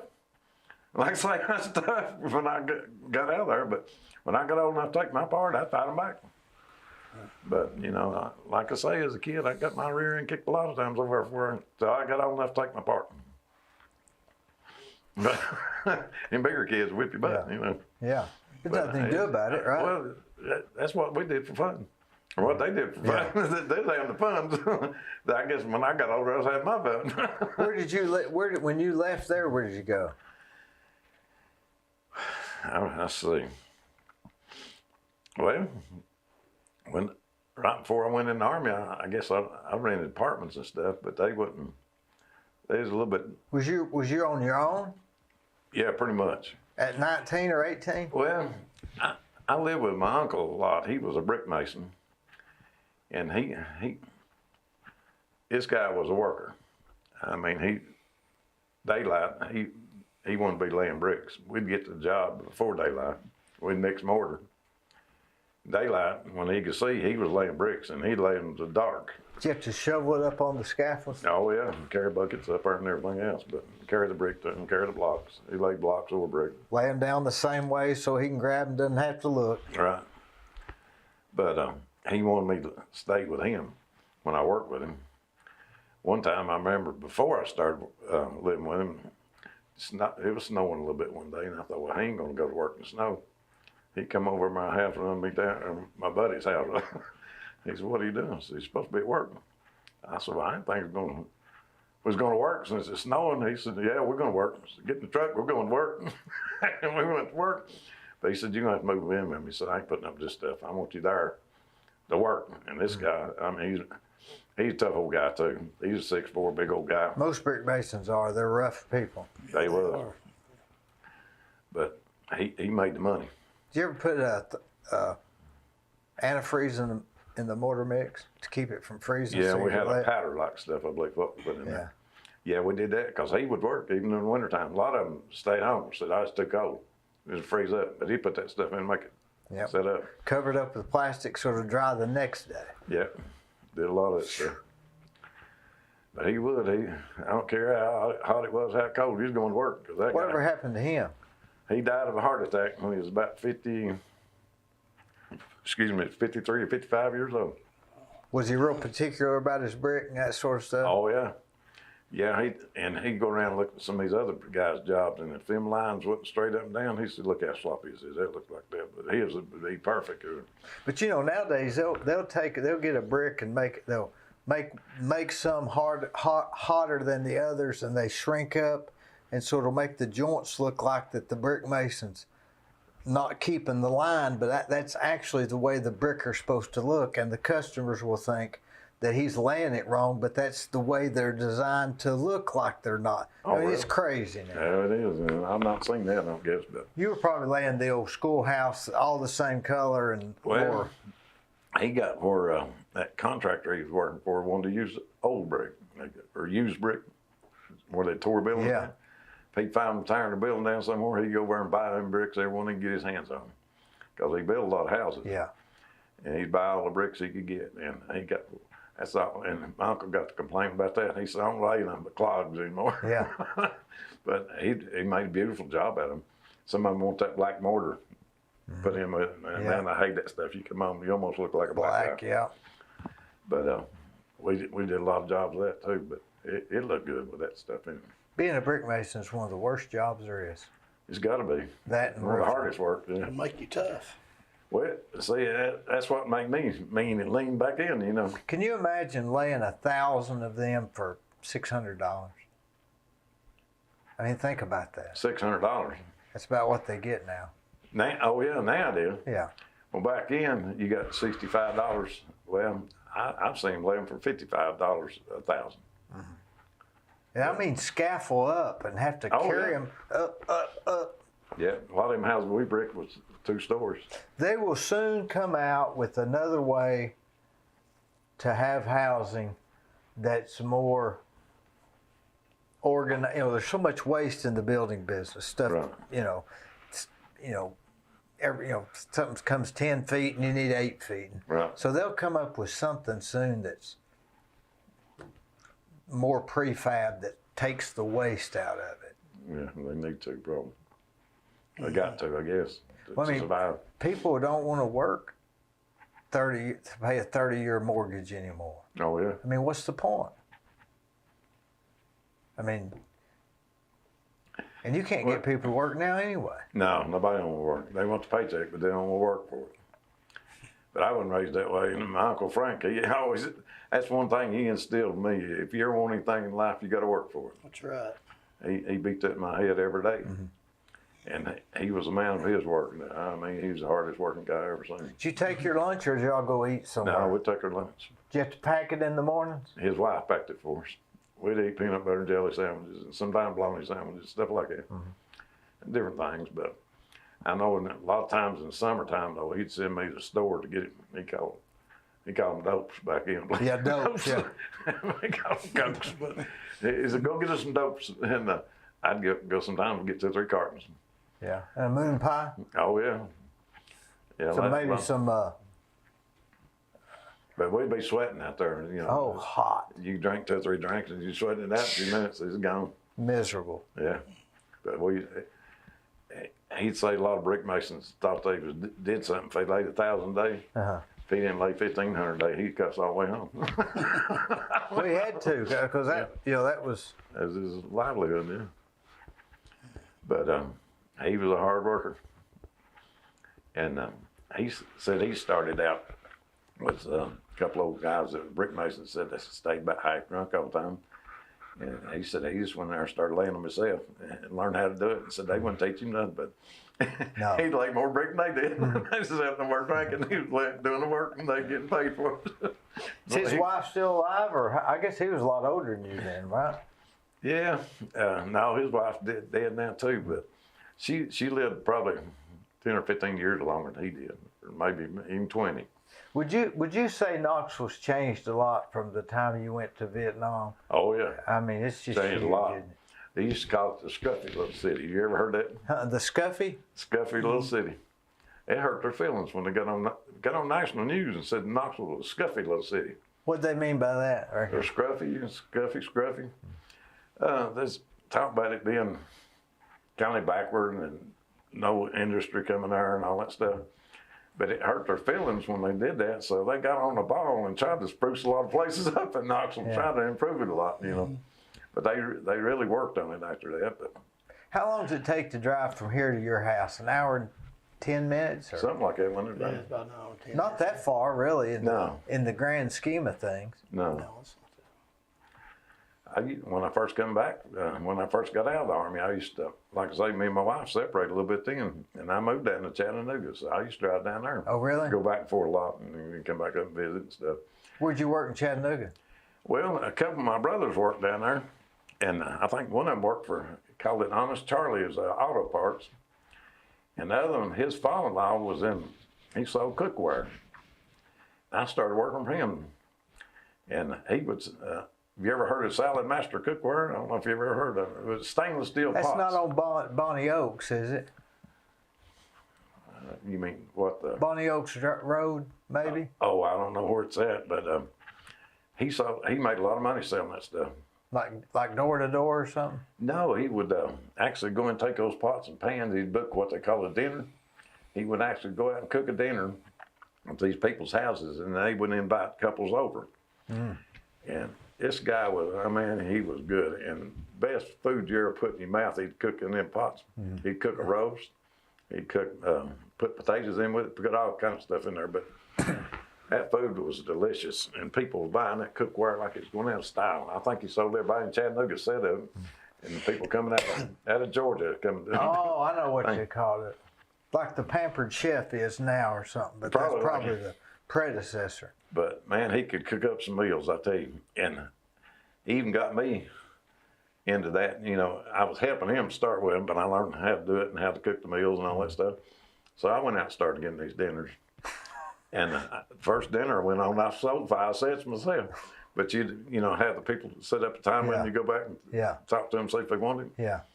And he was buying that cookware, I found out. I didn't know to start with, but he's getting it like for $100 and he's selling it. The large set, and was selling it for $500. So he was making money back then. He was driving around Riviera Buicks and telephones and everything back in the 70s. But Chattanooga was a lot different then too, wasn't it? it was.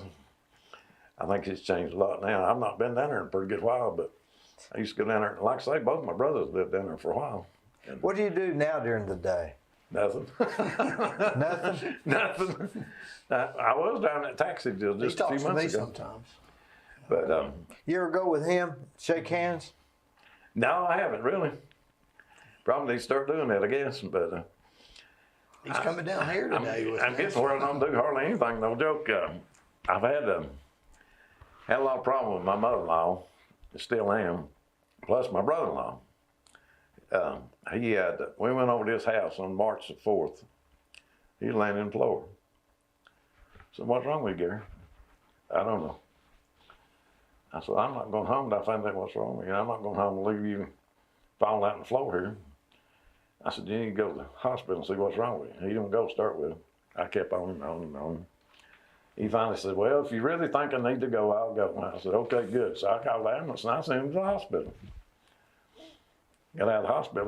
They had him in there 6 days. They run every test you run on him. Come to find out, he had stage 4 cancer. And we didn't even know it.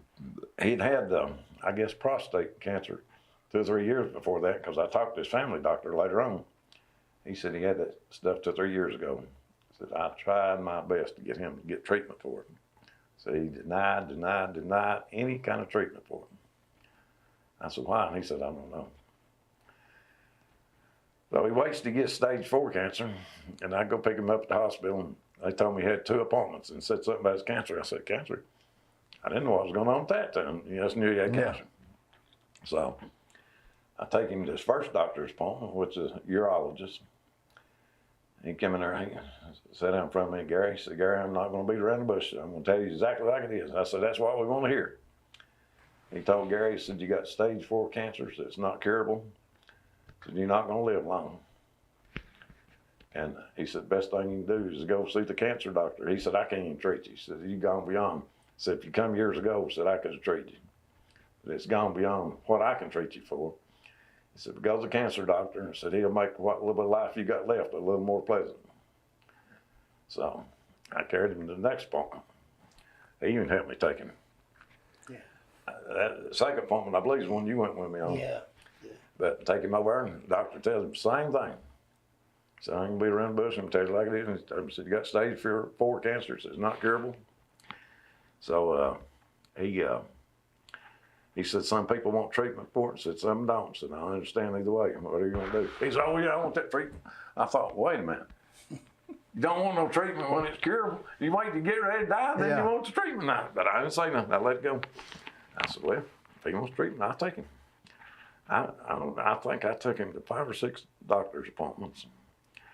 Took him to get blood transfusions twice. Took him one Monday, and they wanted to go for another the next Monday. So I told that woman, I said, you know how hard it is getting him around? She said, I don't care if he needs it. I said, well, if he needs it, I'll get him there. I was getting him to help me. Well, he barely could walk. We're walking down 3 or 4 steps and get him in the car and take him, get a wheelchair and roll him in. My cousin helped me, Charles helped me. But anyway, we'd take him out there. Take 2 hours to get him checked in out there at the hospital.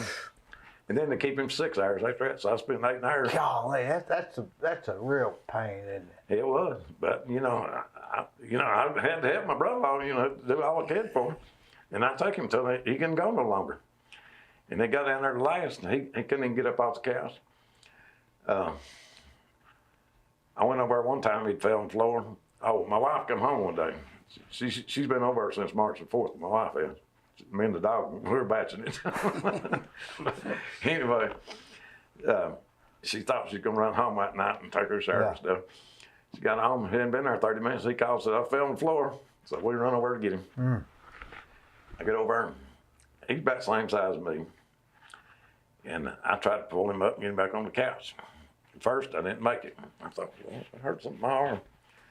Next time I said, he's coming on this couch one way or the other. So I got hold of all I could, and I just pulled and tugged. And I got him on the couch, but my arm, I pulled something in my elbow, and it hurt for about 4 or 5 weeks after that.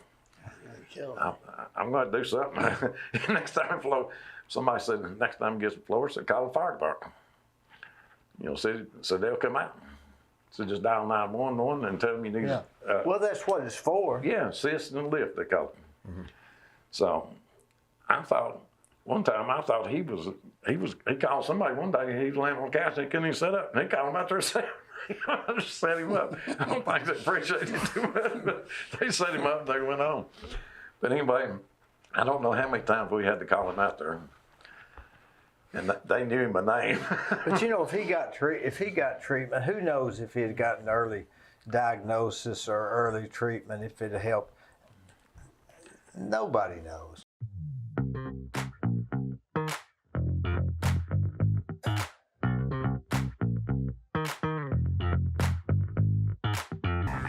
If you want residential or commercial plumbing, give Rick's Plumbing a call. Call Jason or Josh.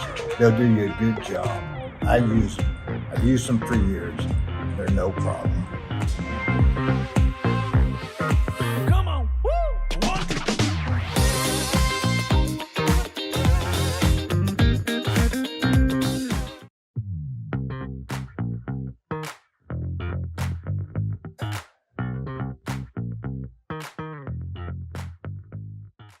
So, yeah, early treatment, early diagnosis. You know, how soon do you want to catch it? Do I want to catch it right now if I'm going to early diagnosis right now if I'm going to have it in 12 years?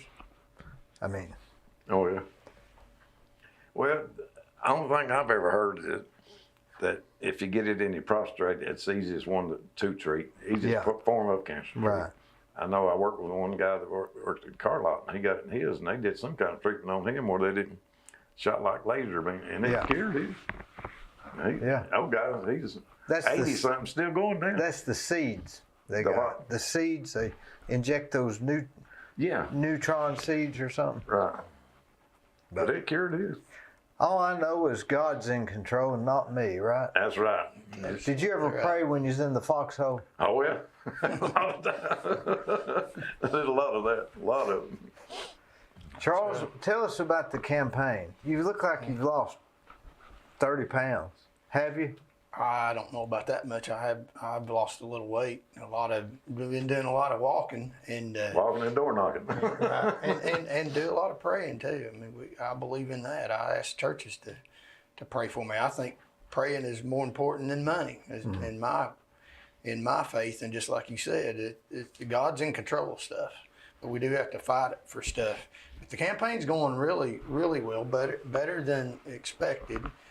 The thing is, we need about 2 million votes in order to win because of the fact of there's going to be voter fraud. I mean, this government right now is doing things against us, violating the Hatch Act. So in order to beat the referees, and that's neither here nor there, we're playing the home team.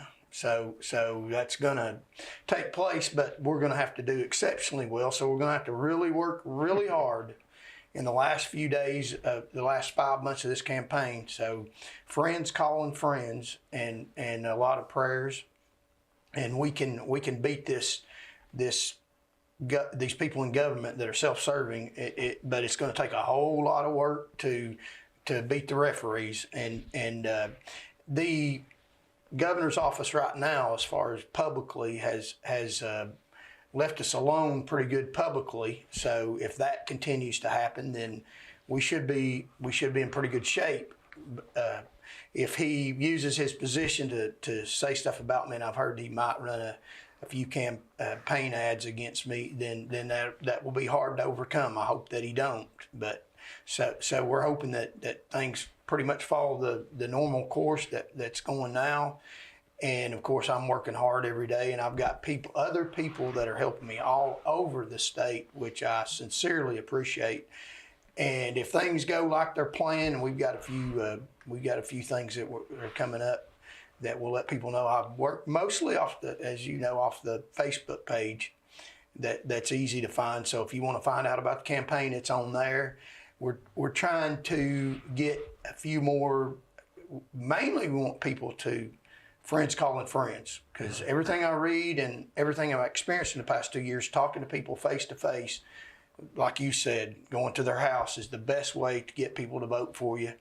And other people calling their friends is the best way. But we do need being responsible and realistic. We do need some money. So if people want to donate, they can go on my Facebook page. That'll put up some more campaign signs. We've got them all over the state, and to put up a little more.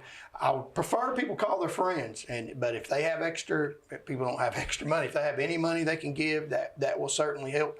It all goes to the campaign. It's off my Facebook page, and we have come a long way. There's a lot of signs to point to the fact that we're making a big difference in the campaign. We've got the leadership in the Republican Party. The people in the Republican Party are good people. I mean, I meet them all every day all across the state. And I'm not saying anything bad about Republicans. I used to be a Republican, and I agree with some of the Democratic beliefs. But we can win this campaign if friends call friends.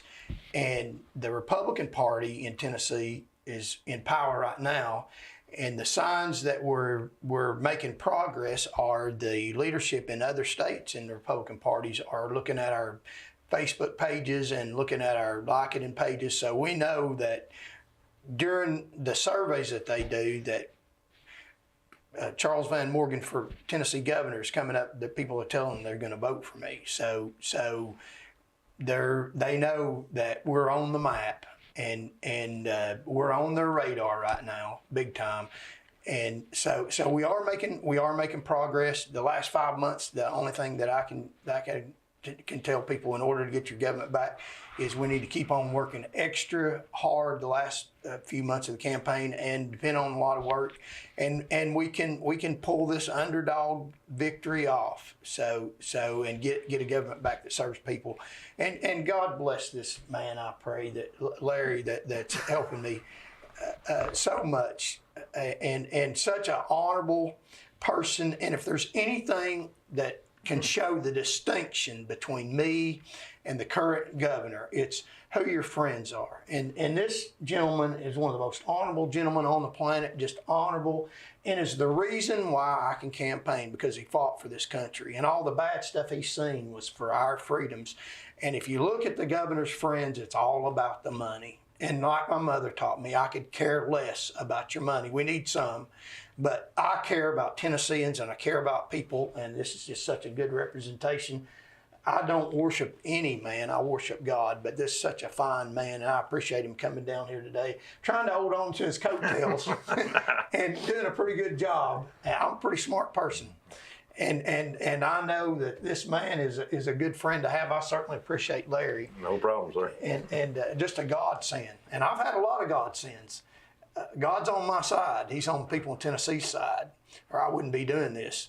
Sometimes I'd like to quit. I can't. God wants me to continue this fight, and I'm going to for the duration. I fully expect for the billionaires to spend a lot of money in putting up hundreds and thousands of campaign literature and signs, and then pay their campaign bill back in January, and swear us into office. So we can win without the money, and we need a little bit. And thank you so very much for having us on the show. You're such a kind, honorable person, and I know you're a Christian. That shows. And God bless your show, and we'll continue to support and pass out information about your show. So let us know if there's anything that we can do for you, because you certainly have my respect and attention. So not as much as Larry, though. You ain't never fought in war, have you? All I can say, if Larry likes you, I love you. There you go. God bless you. Thanks, Larry. Thank you. You're a great guy. No problem.